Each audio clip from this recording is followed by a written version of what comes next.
San Juan Clímaco. Monje anacoreta. 650. Padre de la Iglesia. Memoria libre. 30 de marzo. Abogado de la ciudad de Antioquía, triunfó tal vez desde la misma tribuna que había presenciado antaño los éxitos de San Juan Crisóstomo. De esta primera época de su vida le quedó el sobrenombre de escolástico, que en el Imperio bizantino significaba rétor o abogado. Un día se dio cuenta de que hay en el mundo una fuerza más poderosa que la palabra, y se marchó a la soledad a luchar con el arma del silencio.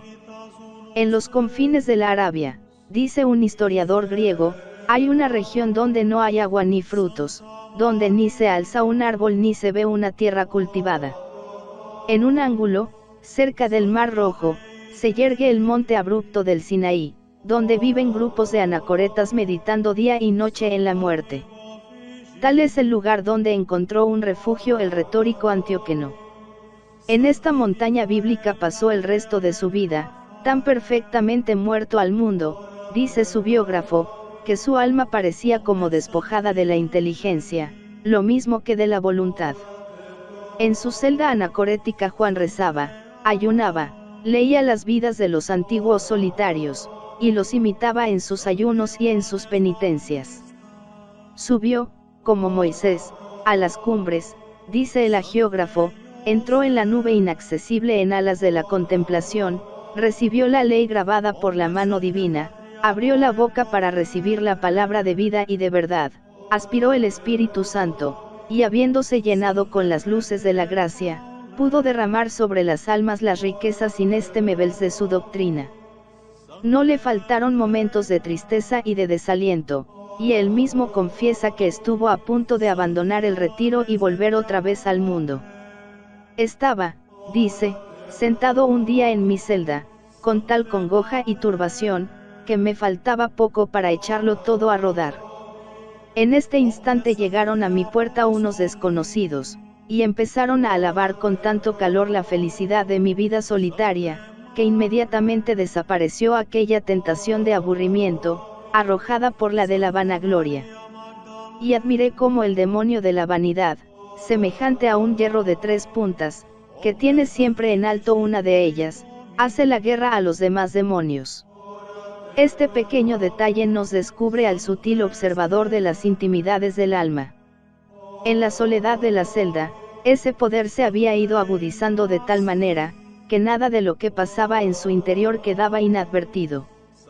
En la más alta almena de su ser vigilaba constantemente el ojo de su espíritu, siguiendo alerta los movimientos de los sentidos, las llamaradas de la imaginación, las acometidas y emboscadas de los demonios, y las llamadas, unas veces silenciosas y casi imperceptibles, otras impacientes y ruidosas, de la gracia. De esta suerte llegó a ser el gran estratega de la vida espiritual, a conocer todos los peligros que el alma encuentra en su peregrinación hacia Dios y a llevar a la suya hasta aquel grado perfecto que, como dice él, consiste en un transporte y en un arrobamiento del hombre en Dios, y en una iluminación singular, que, por el arrebato del éxtasis, nos pone en presencia de Jesucristo, de una manera secreta e inefable, llenándonos de una luz espiritual y celeste. La celda del anacoreta empezaba a verse rodeada de discípulos y admiradores que venían a contarle sus visiones y a pedirle un consejo. Él los recibía con amor, los escuchaba con paciencia y les aconsejaba con sabiduría, según aquel principio que sentará más tarde, el que con su enseñanza puede contribuir al progreso de su prójimo y a la salvación de sus hermanos, y no les reparte con plenitud de caridad las palabras de vida que ha recibido para comunicárselas a los demás, tendrá el castigo del que oculta el talento debajo del celemín.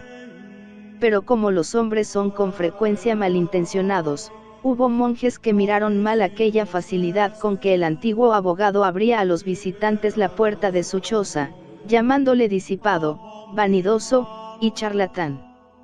Estaban, sin duda, tristes porque nadie se acordaba de ellos, que tal vez habían pasado más lustros en los ejercicios austeros de la vida solitaria. Juan quiso probarles que era capaz de callar tanto como ellos, y estuvo un año sin recibir una visita, sin hablar una palabra, sin ver un solo hombre. Después pensó que podría armonizar la enseñanza con el silencio, y, tendiendo las velas al viento favorable y abandonando la dirección del navío a Cristo, excelente piloto, tomó la pluma y escribió un libro único, que le ha dado un puesto entre los grandes maestros de la vida espiritual que ha tenido el cristianismo.